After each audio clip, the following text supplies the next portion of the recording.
Pledge of allegiance, please.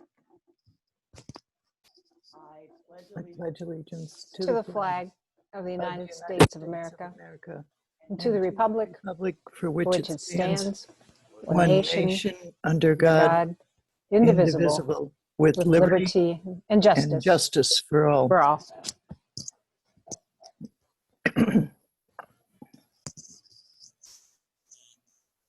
We're all on a different delay timeline. Excuse me.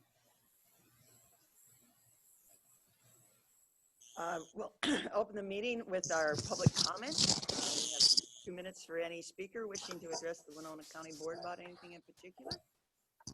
If you're here to do that, we ask you to step to the podium. No? Nobody that wants to. Is there anybody out in the hinterlands that wants to address the county board by any particular issue?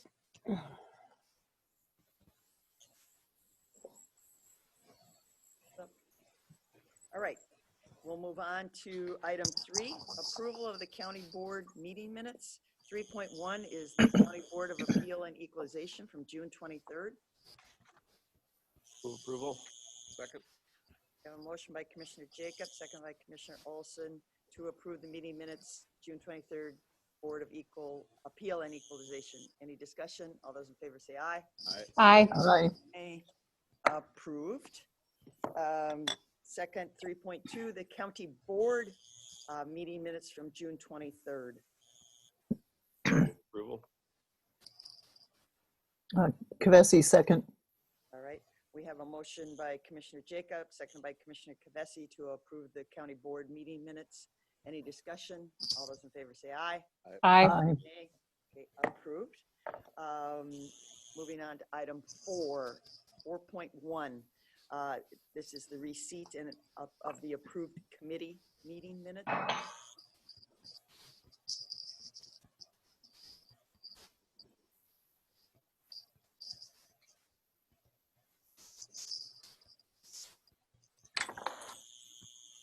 Are you looking for a motion to approve? I did receive one. Oh, somehow the sound cut out, I think. I did Okay, not hear it. That's okay. I'll repeat. We have a motion by Commissioner Jacobs, second by Commissioner Olson to approve acknowledge receipt of the approved committee meeting minutes from both the Planning Commission, May 21, and the Board of Adjustment, May 21. Any further discussion? All those in favor say aye. Aye. Aye. Opposed, nay. Okay, approved. Moving on to item 5, consent comments and approval of the agenda. Mr. Fritz, do you have anything? I have nothing to add at this point. Okay, Commissioner Meyer. Thank you, Madam Chair. I know we have a long meeting today, so I will try to be brief, but I wanted to pull 6.4. I have a question.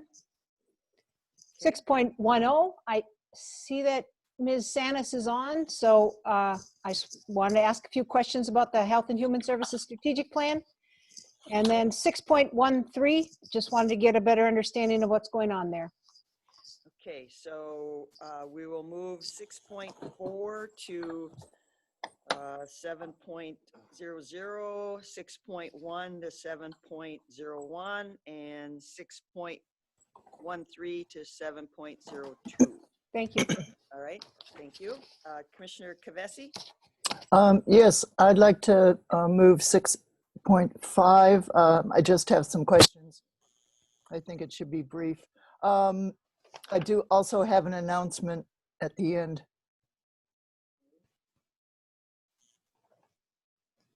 So we'll move 6.5 to 7.03. Thank you. All right. Commissioner Olson? Nothing for me. Commissioner Jacob? Nothing for me. Okay, and I'll have a quick committee report. All right. We would need a motion to approve the amended agenda. So moved. Second. Okay, we have a motion by Commissioner Jacob, second by Commissioner Olson for the approval of the amended agenda. We'll do a roll call vote on this one. Commissioner Meyer? Meyer votes aye. Commissioner Kavesi? Kavesi votes aye. Commissioner Olson? Olson, aye. Commissioner Jacob? Jacob, aye. and Ward, aye. So, Mr. Fritz, if you'd read that amended agenda, please. Okay, I'll see if I can do this. All right. So we have consent business committee recommendations. 6.1, approve conditional use permit for Brett and Laura Flathers to allow for placement of dwelling on less than 40 acres. 6.2, approve conditional use permit for Brett and Laura Flathers to install up to 3 amateur radio towers. 6.3, approve conditional use permit for James and Sherry Heim. 6.4 was pulled. 6.5 was pulled. 6.6, approve performance measures resolution. 6.7, approve Minnesota Off-Highway Vehicle Trails Assistant Program Grant Agreement and Resolution. 6.8, approve LG 220 gambling application for exempt permit Pickwick Mill Inc. 6.9, approve repurchase of tax forfeited property resolution. 6.10, accept health and human, oh, I'm sorry, that was pulled. Yeah. 6.11, approve resolution of agreements 1044162 and 1044163 with MnDOT for local bridge replacement program grants for CASA 30 and CASA 37. 6.12, approve resolution for official road name update. 6.13, I believe, was pulled. Is that correct? Yes. Yes. 6.14, approve renewal of grant agreement for Minnesota Department of Agriculture for Oriental Bittersweet and Noxious Weed Eradication. And 6.15, confirm payment of disbursements. That should be it. Motion to approve. Second. We have a motion by Commissioner Olson, second by Commissioner Jacob to approve the consent business as read into the record. We'll do a roll call vote. Commissioner Meyer, Meyer votes aye. Commissioner Kavesi, Kavesi votes aye. Commissioner Olson, Olson, aye. Commissioner Jacob, Jacob, aye. and Commissioner Ward votes aye. So that all passes as presented. Now going to general business. Let's see. It was actually the 6.4, approve updated COVID-19 business preparedness plan. Yep. Commissioner Meyer. Thank you, Madam Chair. Just a question. I am looking at page 58 of our packet. It's page 3 of the updated preparedness plan. And I just wanted to get clarification from the administration or HR about quasi-public county office spaces. It looks to me like the county board room right now is considered quasi-public, as I do not see any face masks. There's a couple things that are actually in that part of it. The quasi-public really referred to places like income maintenance eligibility offices, where we take the public downstairs, for instance, in the county office building, and then we escort them into a room and there's an interview process. So in that situation, it's quasi-public, and the area that they're going through is the public's allowed there, but they have to be escorted. So it's not necessarily a public space. So we want to make sure people are using masks in those situations where they're escorting the public down and into those places. The county boardroom actually falls under the exemption for public speaking. It indicates that if you're in the process of public speaking, that that this is from the cities, and we're trying to kind of mirror the city. So in those situations where we have the situation like the boardroom, we've indicated that masks are required in the audience area of the boardroom, but that the people that are engaged in public speaking would not have to wear masks. Okay. So if the EDA is to have their meeting and they choose to have it in person, would that be considered public speaking? If they have 6 foot separation, we're still, doing the social distancing, and they were able to achieve that. And we're talking about only the people participating in the meeting. Yeah. Okay. All right. Well, thanks. Madam Chair? Commissioner Kavesi. Yeah, I had one other question. Let me find the page. It had to do with when if an employee shows symptoms, it said, okay, it's on page 57. That's page 2 of the preparedness plan. It's the second paragraph from the top. If an employee is displaying COVID-19 symptoms at work, supervisors should speak with the employee privately while practicing social distancing. I was just curious why that wouldn't be a mask situation, since masks well, I was just curious why social distancing would be used instead of a mask, or if it should be used with a mask. If someone is displaying symptoms.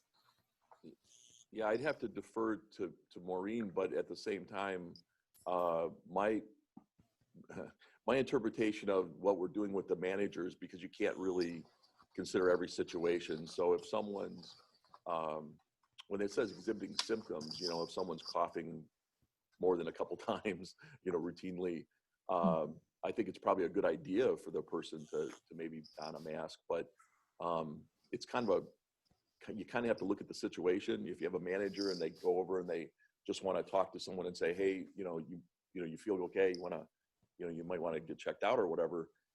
I don't know that they need to put a mask on at that point, but they certainly could. I mean, right now we're letting our employees make the judgment, and as a supervisor, they're responsible for working with their employees to determine the best course of action. We're trying to give them some general guidance in the plan. I don't know how Maureen would take that. She's on the line. Maybe she can comment too. Ms. Holte. Good morning. Good morning. So in a nutshell, Ken is right. So what we do is we rely on the managers to use good judgment. If you're unable to do social distancing, wear a mask. If you are in a location in which you can social distance, then use good judgment is what we're saying. It's very difficult to write a guideline or a policy, if you will, to give broad guidelines for people. We have to trust that our managers are using good judgment. Okay, thank you. All right, so any other, excuse me, any other questions on the preparedness plan? Madam Chair? Commissioner Meyer. Yeah, thanks. It's just a comment. I'm going to vote to support this. I am really just trusting that our administration, if the situation worsens in the state or in Winona, that they will take the appropriate course of action. And if the CDC changes guidance, that they will also respond to that. So I personally, I don't quite think it goes far enough, but I'm going to support it at this time. Okay. Madam Chair, Yeah, yes, Commissioner Kavesi. I am reluctant to support it because I don't feel it goes far enough. I do respect the judgment of our managers. I just want to point out that on June 11th, we had 84 positive cases. And as of yesterday, we had 150 positive cases. So we have gained 66 positive cases since in a month, 6/11 to 7/13. So I'd say this is very necessary and could be stronger, but I will support it right now. Okay, so we need a motion to accept the plan. All right. So moved. We have a motion. Do we have a second? I'll second it. Okay, so we'll take we have a motion to approve the updated plan with all the discussion, and I think ongoing plan. I think administration understands that things, may change. I think the legislators are discussing some things probably as we speak. Roll call vote. Commissioner Meyer. Meyer votes aye. Commissioner Kavesi. Kavesi votes aye. Commissioner Olson. Olson, aye. Commissioner Jacob. Jacob, aye.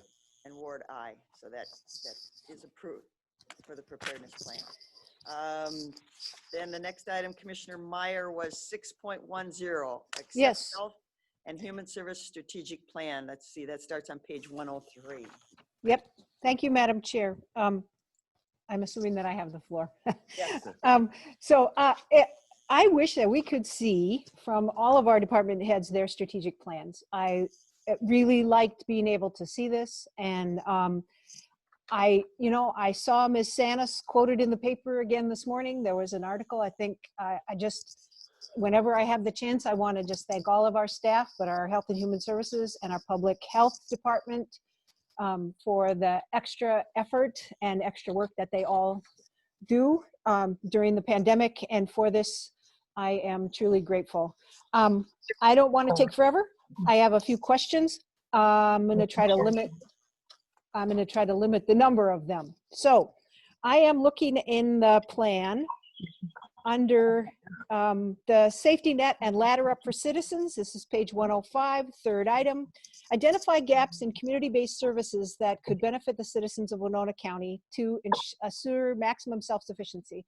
And I was kind of wanting to know if we could hear what maybe one or two of those gaps are. Good morning, Commissioner Meyer. We're currently in the process of moving through some of this assessment, and we really need to do a gaps analysis in the community to see what services we have, where we're lacking in services. Because we are working mostly towards our mandated services, we'd be turned into a very reactionary service where, you know, something has to happen before we get involved. Really wanting to move that needle upstream a little bit more and look at more prevention and early intervention services. So we are lacking in the prevention services, but we may have some funding availability coming forward, especially in our children and families, where through the Families First Prevention and Services Act, where we may be able to provide additional prevention and early intervention services. So there's funding. I actually have meetings today scheduled to talk about that funding and how that's going to look for the state of Minnesota. But we still are on track to submit our plan to the federal government in June of 2021. Okay, thanks. All right, so I'm going to limit this to 4 questions. On 107, under public health, the very first bullet point, which says from January to June, you're going to establish a baseline reassessment %. And could you just clarify what that is? With our over 65 waiver, our elderly waiver, they have to do what's called a min choices assessment, and we need to be able to assure that they are being done within 365 days. So if I have one done today, I have to have it done by June 13th of next year. So we're trying to establish what percentage we're at, and it just kind of fell nicely into this, is that we just had our audit and we're doing pretty good on our percentages. So we're going to have our baseline and try and improve that. So. Thank you. Okay, so under sound fiscal policy, and I know that you've had a goal for a while that has to do with increasing the number of foster care providers. And I just wanted to know if you could give us an update on how that's going. It's been going better. COVID, of course, has thrown a wrench into everything. So foster care also. Really working on, because it's better for kids, really working on our relative providers. So kids can stay with relatives or someone, you know, like a close family friend that they're familiar with. It's less traumatic when a child has to be placed out of home if they can be placed with a relative. So we're really working on expanding that. We do still have traditional foster homes. They've been great, really trying to figure out how we can assist them should kids not return to the classroom this fall, on how we can increase their supports. So we're having those conversations and moving forward with those. So waiting for that decision. And I know that at one point last year, we gave you a round of applause. And that really had to do with terrific work that's been done to improve the revenue collections. And there were a couple of items that you listed in the plan that really were relative to that. So I'm wondering if I saw that you were going to be doing new workflow processes and trying to maximize revenue capture. And so I'm wondering if you actually think that there is room for improvement there, which would be awesome. Yeah, there's always room for improvement. So the piece of it is that, is that with not having our billing system internally and having to have it within a different department, it becomes less transparent. And so we're maybe recapturing as many revenues as we could be. And so it's been difficult that disconnect sometimes between what my employees are doing and then what is being done on the billing end of it. So, and then another piece of this is that I struggle with is a lot of the billing and proofing errors messages has with resolving those has fallen on the shoulders of my supervisors who are whose span of control is really thin. So I'm really trying to explore other options for that, potentially maybe looking at having an outside agency coming in to do some more of that billing for us. I'm early exploration on this, not doing anything, but I'm just not having access to some of our billing systems. Things like that has become difficult to assure that full transparency between Health and Human Services and Finance. So just concerns me, and we need to somehow increase that transparency. Yep. Well, we all support you in these efforts, so thank you for your good work. Okay, thank you. Madam Chair? Madam Chair, I also have questions on this item. When we were talking about the safety net and identifying the gaps, is that where you might be reviewing the social determinants of public health in order to get into some of those other areas that are prevention, but we're not really addressing them fully right now? Okay, and that's going to take some coalitions and things like that. All right, Yeah. thank you. It's Somebody gonna just take sneeze full over our community host system. Do we have to shut down? Somebody just sneeze over. Am I getting bugs over my computer? I just put No? the mask on my microphone. Okay, sorry. We had a strange noise come through everything. Commissioner Kavesi, you had some other, sorry to interrupt. I'm not sure Ms. Sandus was finished. Is that your comment on that? Yeah, no, like I said, we're just going to need full community collaboration on that. Yeah. Where to be able to address, the social determinants of health within the community, to make it a healthier community and to assure that people's basic needs are being met. Okay, thank you very much. Also on when you were commenting on the transparency of the billing system, it was my understanding that when we combined locations and put people side by side or whatever, we're doing, that some of this would be easier for the departments to reach out to each other.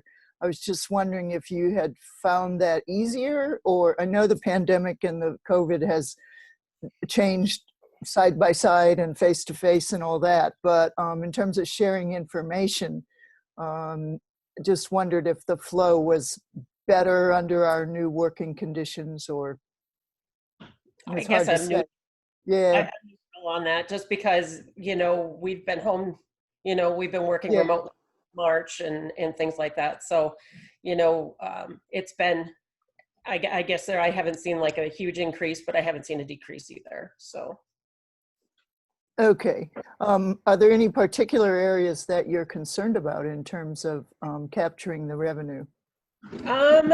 some of our prepaid medical assistance programs, I'm not seeing the revenues that I think we should be seeing. And so I brought this up last week, of course, and so I don't want to throw Mr. Moga under the bus, but I'm really concerned about those revenues because he was on vacation last week, has not been able to get back to me, but I am concerned within those areas that we're maximizing those revenues. And again, if the billing system was internally within my unit or within my agency, I could be able to access that better. But again, there's this disconnect between my office and the finance department with having that full transparency. So, well, thank you. That gives me some idea of even a compromise if we shifted some data back or whatever, so that you would have more transparency within your own department. So thank you. And I also appreciate, I know how hard people have been working in many areas as I attend meetings. And of course, Ms. Sanis is quoted quite often in the newspaper, and very positively. I think we have good leadership, and I appreciate the hard work that goes on in your department. So thank you. Yes, yes, you're welcome. And I do want to put it out there too, it's, I would support having people internally within my agency to do fiscal operations. Majority of health and human services agencies have their own accountant within, and it just provides for that level of solid revenue sources. So I'm really working hard on how that can look in moving forward. So thank you. Just a comment to Ms. Sanis. We've had that system in the past. There were some pitfalls with having each department have their own accounting system. So some of my history tells me, yeah, we can look at it, but it may not be something that we adopt again. No, and that's fine, but I would appreciate looking at it because I think there's been a lack of understanding about healthcare billing and the difficulty of the healthcare billing and how healthcare billing works. We need to very highly trained and skilled people working on our healthcare billing. And so when they centralized finance, those people went to Pat's department, and then now some of those are coming back to like our support staff, and the people that don't have the expertise in that area are handling some of these funds. So this is kind of where I'm struggling. Yes, I don't disagree. Just go to the private sector. They know how to bill. That They do. That consolidation occurred when? Do you remember? It was before I came. So Yes, I'm it not was sure. prior to your coming. It's been, It was, I think, prior to me coming on the board. 10, when they, 10, 12 years ago. I mean, it's been a when they, long time. Yeah. they squirreled money away to build this. Yeah. So a lot of the people probably that were in those positions have since retired. I mean, some of the key people have retired that we used to have in those separate roles. Yeah, I know that since I've come here, one of the things we tried to work on was the fact that when they consolidated, in my opinion, it didn't finish. It was done on the, overall, and the positions were moved and the responsibilities, but some of the roles and responsibilities and some of the connections that Karen's talking about never really got solidified properly. And I think, and Karen and I have talked about this before, but looking at that whole system, what should be where is worth doing. We haven't really looked at it that way. We've been following what the board put in place, which was this consolidation. But if the board, I think it's worth looking at. Karen's, we know, and I know Karen's has struggled with this for a while, and so has Pat. So, yeah, it's something we can look at. It's a little different direction than what was set up before Karen and I got in place. So. Well, it was the concept of going to a consolidated group was that more than one person would have the knowledge base to run the systems or whatever it is. And when we had one person in each department, if that person left or got ill or something, then there was no backup. Right. That was the difficult part. We had the same thing in highway. We had one person that had all the knowledge of how to do everything. I think they retired, but we didn't have anybody really geared up to take it over. Yeah. That was one of the drawbacks of it's individuals. Yeah, highway's not quite as complicated as HHS. Right. Yeah. But there are still struggles with maintaining that connection, and it isn't an easy thing. So yeah, we always try to look at how to make things more efficient. And the HHS systems with the state that both the HHS department and the finance department are required to work with are very complicated and very difficult to basically get the best out of them in terms of revenue. And I think they've done a good job, but as Karen said, there's always room to kind of look at it and see if there's ways to make more improvement. And one of the things that Karen brought up today that we hadn't really talked about was how other counties are modeled, and taking another look at those and look at what the best practice is and seeing if there's anything we could take from that experience. Any other questions on the Health and Human Service Strategic Plan? No, thank you, Madam Chair. That was a great conversation. Okay, we would need a motion to accept the plan. Commissioner Meyer will move approval. Kavesi, second. All right, we have a motion by Commissioner Meyer, second by Commissioner Kavesi to approve and accept the strategic plan for the Health and Human Services. Roll call vote, Commissioner Meyer, Meyer votes aye. Commissioner Kavesi, Kavesi votes aye. Commissioner Olson, Olson, aye. Commissioner Jacob, Jacob, aye. Commissioner Ward votes aye. I will just make one comment, though, that in my opinion, this is heavily human services, and we've combined health and human services. And I think with the COVID thing, more people in this country and the world understand public health better, and maybe it will take a little higher rise on the public awareness platform than human services, which has always been dominant because of the dollars that are spent. So we need to keep public health at a high level. So with that, it passes. Thank you. Let's see, we've got Commissioner Meyer, 6.3, approved Department Head Association Labor Agreement Amendment 2020. Yep. Page 141. Thank you, Madam Chair. I just really wanted Administrator Fritz to have this was quite obscure to me. I could not quite tell what was happening. If you would just explain to us what's going on. Sure. The process is something that we do regularly for different positions. The way it works is there's a position classification for the positions. And if an employee believes that, or it could be the supervisor, but basically it's employee driven. So if the employee believes that their roles and responsibilities may have changed, if their roles and responsibilities aren't reflected in their pay grade, in the union contract, they can ask for a review of their classification. So what happens is the employee asks for a review of their classification. They put in writing what they believe is different. It's reviewed by the department head, and then ultimately it goes to personnel, and they look at it to determine if enough has changed to warrant a repointing or a review by the Hay Group. We use an outside service to do the pointing for each position. It goes to the Hay Group, they make an analysis, they send it back to personnel with a point on it, point value. Personnel looks at that point value relative to the grids, the pay grades that are in the contracts, and then positions it appropriately. Some cases it may come back and it doesn't change. The pay grids are kind of, it's not like everybody's point value is directly the same, so there's consolidation in the pay grid, so it might be a range of point values. But anyway, so similar point value positions are grouped together in the union contracts, and then eventually the union has to sign off on and agree that those fall into those places. So, whether it's an employee, a supervisor, doesn't really matter. They go through that same process. We don't always send things to the Hay Group because it costs a little bit of money to have them review them. So we make sure that there's at least some substantial change in the positions, responsibilities, or role. And that happens over time. I mean, things ebb and flow depending on how the work is. New things might be assigned. Some things are assigned and they fall within the same classification. Some don't.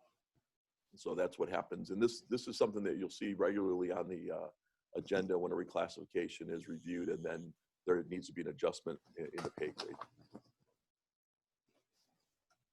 Okay, and so this is an adjustment for an increase in the Hay points, right? Yes. All right. Yeah, And our system is directly related to the outside analysis of our positions. Yeah. And these happen whenever they happen, and this one has been in the works for a while? Yes. Okay. Yes. Madam Chair, Yes, Commissioner. I noticed that on page 143, when we have the list of the grades and the salaries, the finance director is at grade C. What was his previous grade? I believe it was E. I don't have it right in front of me. I'd have to go down to it, I guess. But I think I checked it last night. It was E. Okay, thank you. If I'm wrong, Maureen can correct me. Thank you. Any other questions?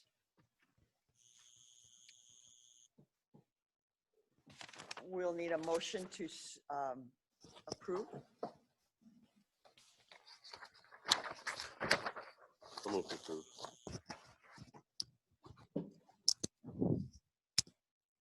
Do we have a second?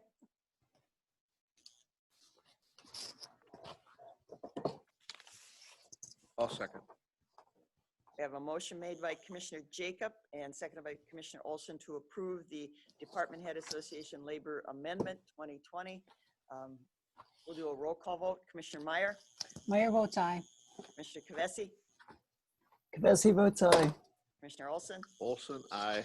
Commissioner Jacob, Jacob, aye. and Ward will vote aye because actually the work I've seen the finance director do, it is a performance issue. You can easily see if he's collecting more money or doing better with the finances, and that has been observed. So unlike my other votes on labor, I will support this. So all members voted aye.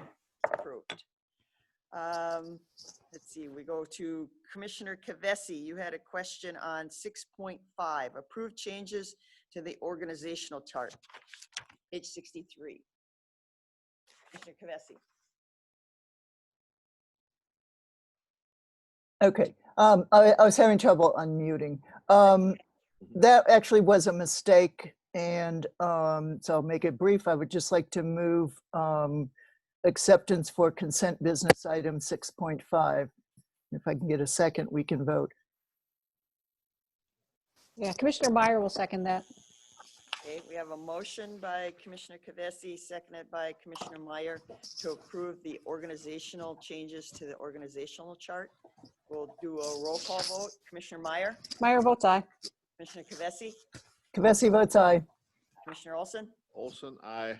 Commissioner Jacob, Jacob, aye. and Commissioner Ward votes aye. So we have approved the changes to the organizational chart.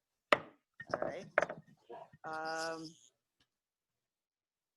I do believe that takes everything in the consent business that was moved. So moving to 7.1, appoint 2 county board members to the Joint Airport Zoning Board.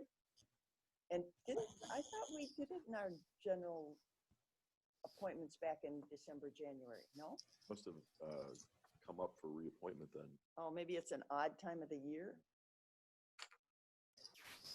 There was a request directly from the city. Oh, okay. And that's kind of it's not a real active, right, Commissioner? No. I certainly have never met in the year and a half I've been on the board.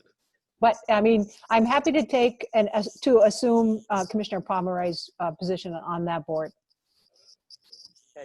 Commissioner Olson, you've been serving on that? Okay. I have been approached by several members of the community that our airport needs work to enhance the economic development of the area. We have quite limitations to our service and our potential, and they feel there's more potential there. So maybe at some point that discussion can be had, what improvements could be made to, from an economic development standpoint. So we have Commissioner Meyer willing to serve and Commissioner Olson willing to serve. Any other parties wanting to serve on the airport board? If not, I would entertain Commissioner Meyer. Oh, well, I do have a question, although I didn't raise my hand. You're yellow on my screen. I must have sighed. I don't know. I was wondering if Administrator Fritz or maybe Heidi or even Maureen could tell me who the contact is at the city for this board. They haven't met. Was not actually aware that, so I would probably reach out to them and ask them if they're going to meet. Okay. If I knew who was the organizer of it. Yeah, we can find out. Thank you, sir. That's it. In the past, we've met with Keith Nelson at the city. Okay. I know Keith. I believe he's retiring, so Yep. would probably be the city engineer. Okay, that is Brian, right? Yeah. Whoever is appointed to Keith's position, Oh, I see what you say. Public Works. Okay, gotcha. public work. All right. So do we have a Commissioner Kavesi moves to accept Commissioner Meyer and Commissioner Olson for representatives to the Joint Airport Zoning Board. all right. Do we have a second? Okay, we have a second. We have a motion made by Commissioner Kavesi, second by Commissioner Jacob to appoint Commissioner Meyer, Commissioner Olson to the Joint Airport Zoning Board. Any further discussion? Roll call vote, Commissioner Meyer, Meyer, aye. Commissioner Kavesi, Kavesi, aye. Commissioner Olson, Olson, aye. Commissioner Jacob, Jacob, aye. Commissioner Ward votes aye. So it is approved. Those two are appointed. All right. Next item, 7.2, discuss Planning Commission member appointment process. And I did ask for this way back. And I'm not questioning the process because I know that is regulated by state statute and everything. The one thing that's always been of angst to me is in particular, Planning Commission and Board of Adjustment is that those decisions are determining actual constituents, capabilities to use their land, build, change, or do things. And our application that we have people fill out, which I personally, again, feel is very cumbersome for a citizen volunteer. And I would like to review that again at some point. But we don't really ask a couple key questions that I think I personally usually try and call and get to know the people if I don't that have applied, but I know that's not everybody's able to do that. And so I would like to add maybe a second sheet to those two positions, asking some questions. And these are just concepts. I don't have actual questions. I've quizzed different commissioners across the state. I've quizzed some administrators. But we don't I would really like to ask them what their ag or their zoning experience is. If they're, my query is if they actually are employed, their experience, if they have ownership in land or they work in the ag industry, get some feel for where they're coming from with that. If they've had any leadership or committee work with similar types of committees, have they been appointed to any community committees that relate to, zoning, planning, comprehensive land use plans? Why I bring that up is I've had several people apply and they say they want to learn, and I can appreciate them wanting to learn, but I don't feel I can put my constituents' future in the hands of somebody that's trying to learn. And I don't know, again, how you get the experience if you don't get appointed, but we've got to figure something out there. And then another one too is just a quick, have you read our comp plan?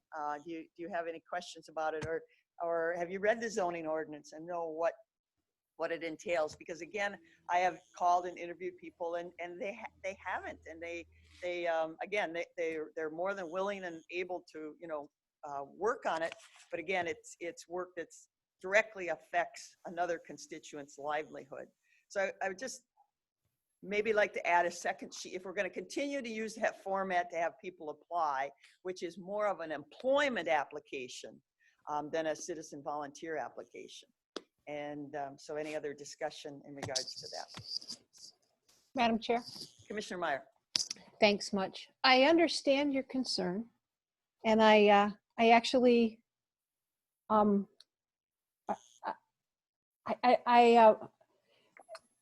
we already have a number of things in place to lean those committees towards rural folks and agricultural folks. In my time on the Planning Commission, I saw that that is not the only issue, though, that board or Board of Adjustment in attending those meetings deals with. So there's a big issue related to renewable energy. And that, certainly ag is an important component of Winona's rural zoning, but it is not the whole. There are issues related to water management. There's issues related to highways and right-of-way and driveways, sharing wells. There are people applying for rural businesses. So there's kind of a broader scope of what knowledge we really want on that board. So I certainly don't favor questions that would try to restrict it to only people who own land or who are in agriculture. The questions about leadership, okay, yeah, that seems reasonable to me, but they can already put that in on the form in the areas where you can write text, right? So it seems to me that that is available. Should they read the comp plan and should they read the zoning ordinance? I totally agree with that. We already do some training. And so perhaps, I mean, and I think that training is really important. And so perhaps we should ask those folks to do those two things as well, or incorporate highlights of the zoning plan or our comp plan in that training. But I would favor that over adding a bunch of additional questions when I really think that the topics that our boards deal with are broader than just agriculture.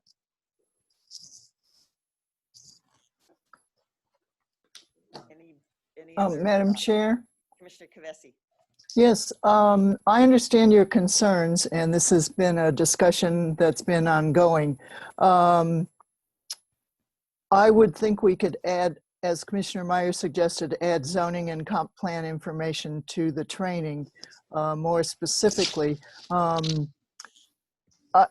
I've watched these boards operate for several years now, and the mix of people and the concerns that are brought up and the range of issues that they deal with, I think has been sufficient, and it's been covered adequately by these members. They've risen to the challenge. If they didn't come in with a broad, range of experience, they have certainly risen to the challenge and provided their best judgment and discussion on a range of issues. So I wouldn't actually support adding questions. I would support revising our application form in general. To me, it's rather confusing. It is an employment application, and we're not really employing people, although we're asking to use their talents and their energy. And it's very light on the kinds of questions that we do ask that are actually related to the committees. So I think we could review the application process and come out with a smoother application process. I also have called each of the applicants for different committees over the years, and you really can get a lot of information, although that's not a practice that everybody's able to do. But the information we get, it also varies. So perhaps we should, if we look at the application form, we should streamline. Do you need to put a resume? What kind of information we're looking for more specifically related to the committee work. But right now, I wouldn't be in favor of adding any questions to these two particular committees. So thank you. Okay, so I'm hearing maybe that we could review our application. And I have had citizens say, that it's very cumbersome to try and fill out. It's confusing and cumbersome. So maybe we could ask Ms. Holte to send us that in a PDF, that application, and we could look at it and maybe review it before we have people apply this fall. Jacob. Commissioner Jacob. Yeah, so I did second the item because I wanted to see what the discussion would be. I have heard from applicants multiple times that it's somewhat of an onerous application already. I guess I don't favor expanding on that. They already have the opportunity to put in any information that they feel is pertinent for us to be aware of to appoint them. And we all do have the opportunity to call them and get further information.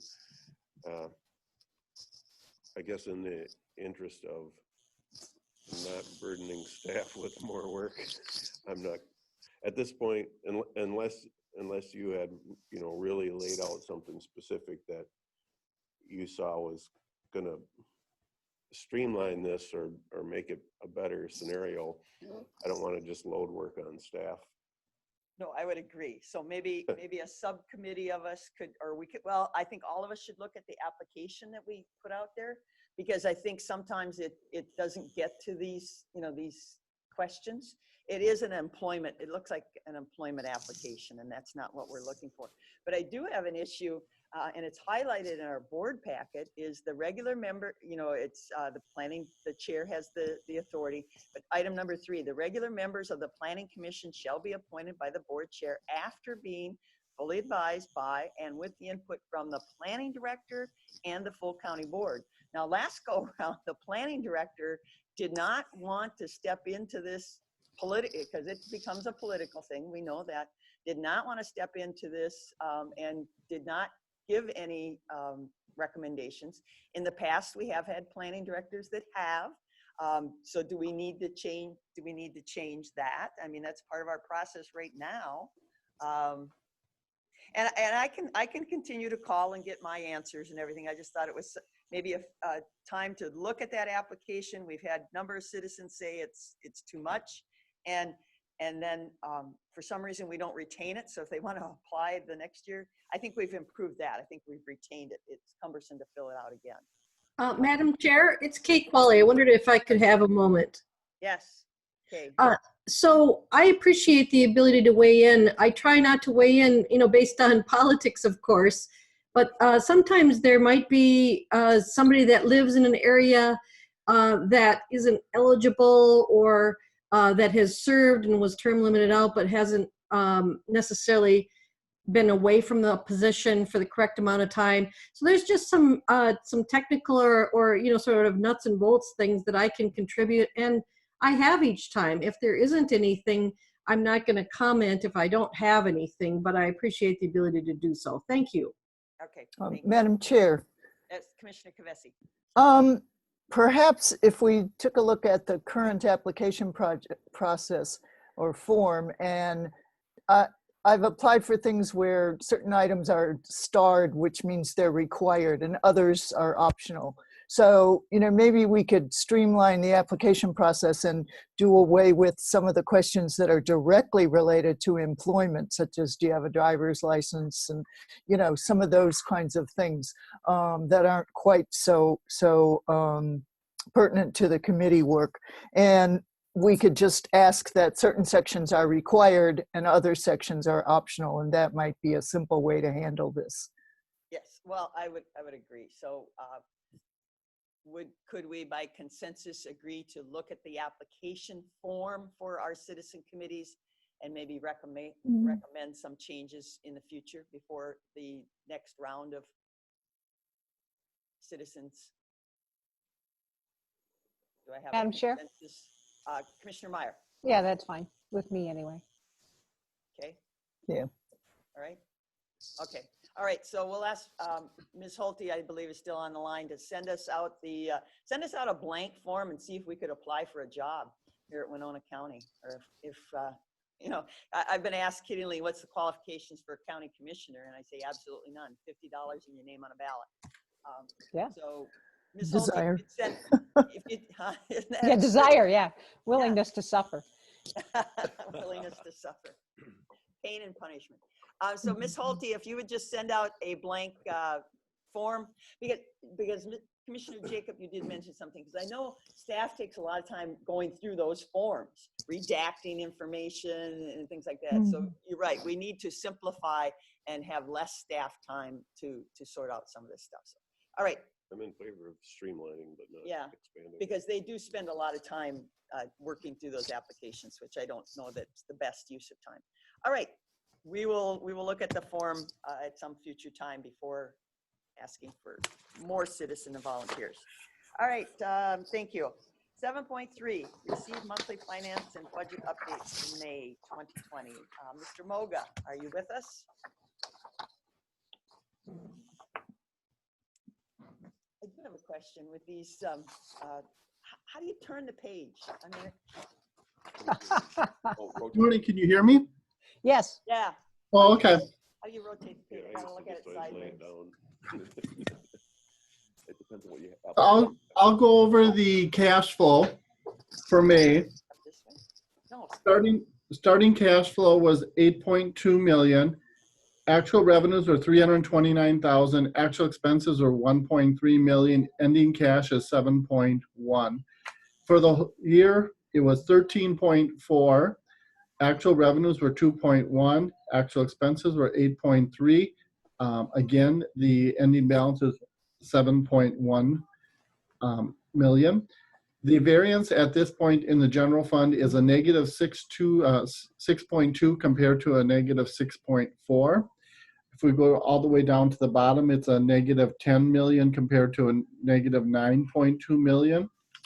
In the general, in human services, we are running a negative cash at this point of 2.7 million.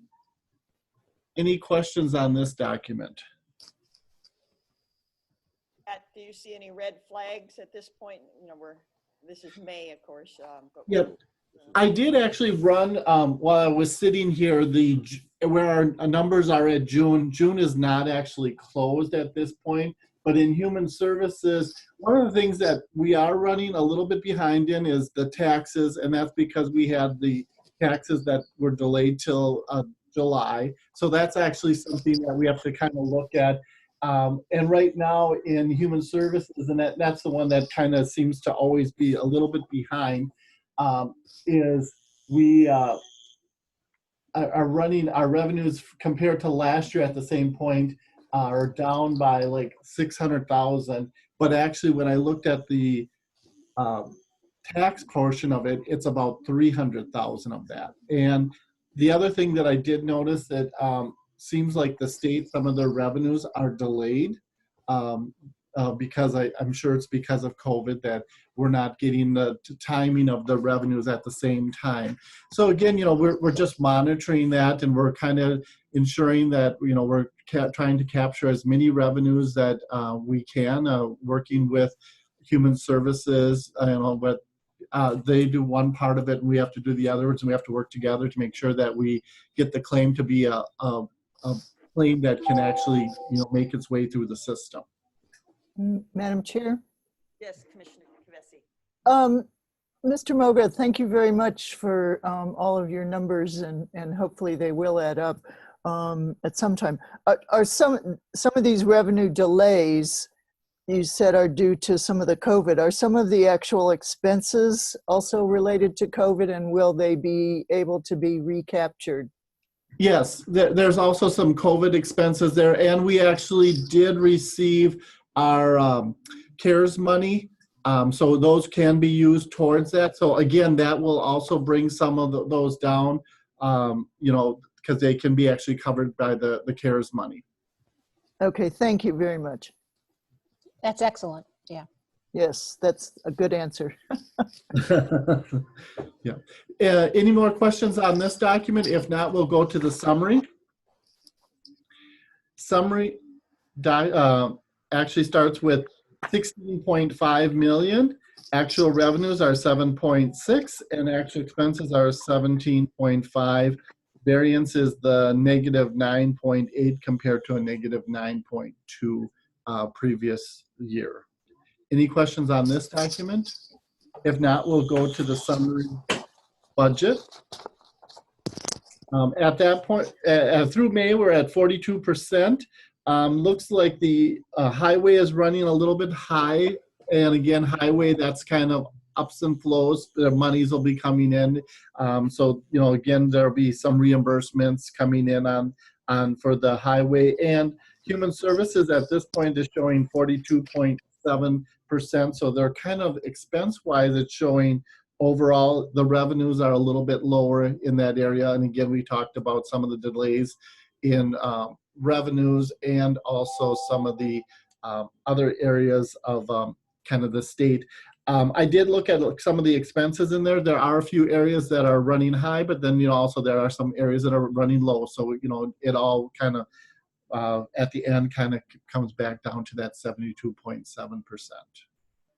Any question? Oh, I guess the last other thing that I need to always remind you about the interest is that we are at 105 And we were thinking we're going to bring 290 and we're at 36% right now. And again, interest varies, it's kind of depending on when the CDs are coming due. Pat, you got that big check in the mail. I hope you got that in some kind of interest-bearing account for a few days. Well, I'll have to talk with Sandra if she has it, because I'm sure that's something that she had to work with the bank because of being such a big dollar amount to make sure we got it all collateralized and everything. It was nice to see that money come in while it was gone. So, any other questions? If none, thank you. Thank you. All right. Let's take care of that. Committee reports. Commissioner Kavesi, you had an announcement? Yes, Hiawatha Valley Mental Health is coordinating with Winona Volunteer Services this Friday, starting at 10 o'clock to have the back parking lot. They're located off Sarnia across from the park. And in the back parking lot, there will be boxes of food. This is items that have been purchased from local farmers, and so there's fresh food and as well as canned goods and things like that. But it's a food giveaway. No questions asked. Pull up your car anytime after 10 on Friday at Hiawatha Valley Mental Health with the coordination of volunteer services. So I think that's a really good community service, and we'll see what kind of response we get. Okay. All right. Thank you. Just two quick things. A little publication that comes to my house. It's out of the La Crosse Tribune. It's the Houston County Times. It's a little newspaper publication. But Downtown Nodine was the headline. We've had a young man in our community that has coordinated a 4th of July parade for about the last, it's been quite a few years now. Unfortunately, as a 4th of July, I'm usually out of town, but he made the front page. Santa Claus was there and everything. And it's just the great experience that this young man, I think he was 10 when he started this, so he's probably a young middle teenager, that he puts together a parade, gets permission from the highway department, follows all the channels, highway and sheriff. And it's just a good community pride type of family that does that. It's Mr. Zenke. And so he is an outstanding young man in my community. We talked about the CARES money just at my most recent MCIT board meeting. We had a lot of side discussion and public, discussion with there's commissioners and auditor treasurers and administrators on that board as to what we're going to do with this and how we're going to spend this CARES money and how, as Pat said, the revenues and the expenses. But something to, and I know AMC is working on this, Association of Minnesota Counties, is to coordinate using this money the correct way, because there is the problematic, if you spend it and it's not an approved thing, you may have to reimburse. And Ken, maybe is there a special office being created by the governor to help coordinate the right use of this money? Yeah, there is a coordinator. They appointed a coordinator for it. Yeah. But they still take their direction from the Treasury, U.S. Treasury, and that's where the definitive answers come from. And unfortunately, the Treasury has provided some good answers, but some answers that are open to interpretation. So there's a number of people working on, you've got the AMC, you've got Micah. For us, you've also our auditors, because they're the ones that ultimately will come back and do the single audit for the federal, because it's federal money ultimately. The states provided that coordinator so that you can ask questions and so forth. And then, of course, all the legislators and local legislators and also administrators are all working together to try to make sure what the plans are fit what they're saying at the Treasury level. Sure. Well, one of the Madam Chair? Yes, Commissioner Meyer. Yeah, I just wanted to tell you that both the League of Minnesota Cities and AMC that office has given webinars. That's right. And you can watch them now. They are both online. Yeah, you can. I think there's actually one, I think tomorrow or the next day. I know I've got it on my calendar as well. So. Yeah. Well, some of the smaller counties in the western part of the state, we're looking at actually maybe hiring some type of accounting firm or something to help coordinate. So a lot is going on, but it's the idea of spending it properly. But we have a very short time frame and what's eligible and what isn't eligible. With MCIT, the question was, is that we're kind of, there's 80 some of us that are members of that. They have done some want to do some more major updates on the technology within the meeting rooms, but can an organization like that, can we all contribute some of our money to technology for, it's us. It's an organization that is us. And that was something that nobody could answer. So that's one thing I want to put on the table to consider. That's a good one. Yeah, because I know that I've read the eligibility requirements several times, and yeah, you can provide money to other organizations. It's got to be COVID related. Technology upgrades that actually answer that help us deal with the situation right now, not for the future necessarily, but right now are valid. But there's no specific, I think, thing that the Treasury's put out on that. So you kind of have to look at the totality, and then obviously with everybody putting their heads together, you kind of come up with a consensus. So. And the discussion, and yeah, all these JPAs, we're in a lot of them. Can they contribute to individually, or is that no? So that was a big question. Well, I know that you can contribute to, businesses that have been affected. You can contribute to not-for-profits that have been affected. You can contribute to individuals that have been affected, and other governmental agencies and related agencies. That's actually spelled out in the Treasury document. So okay. I would say you probably can, but you have to be careful what you're spending the money on. If you do it and the project doesn't come up and isn't live until November 1st, not as good as if you can do it the next month. Well, part of the problem in technology is every technology company is in high demand. Yep. And are you going to get on their list to get anything done? Probably not. Just so everybody knows, and I think I've already updated the board several times, but we are working on a plan to bring to the board on hopefully the 28th. And right now, as far as distribution of the funds, we're working with the Chamber of Commerce, Volunteer Services, Hiawatha, HBC, a couple, Winona Health, so they're in each one looking at different areas of need in the community and so forth. So I'll bring that to a working session on the 28th, and the board can then kick around ideas and figure out if there's other things we want to do. Okay. All right. Anything else to come before the Winona County Board at this time? Motion to adjourn? Second? One thing, Madam Chair, yes. you want to make sure that everyone logs off this meeting and signs back on for the working session. It's a different meeting. Okay. Great. Thank you for that. Okay. And that's for the Public people, too? public? Yeah, for everybody. Yeah. Okay, it's a different, okay. It's on the calendar on the website, but it's just a different meeting. Okay, all right. So we have a motion by Commissioner Olson, second by Commissioner Jacob to adjourn. All those in favor say aye. Aye. Opposed, nay. Okay, we're adjourned. Let's take 10 minutes or so, and then we'll come back into the working session. I don't know that.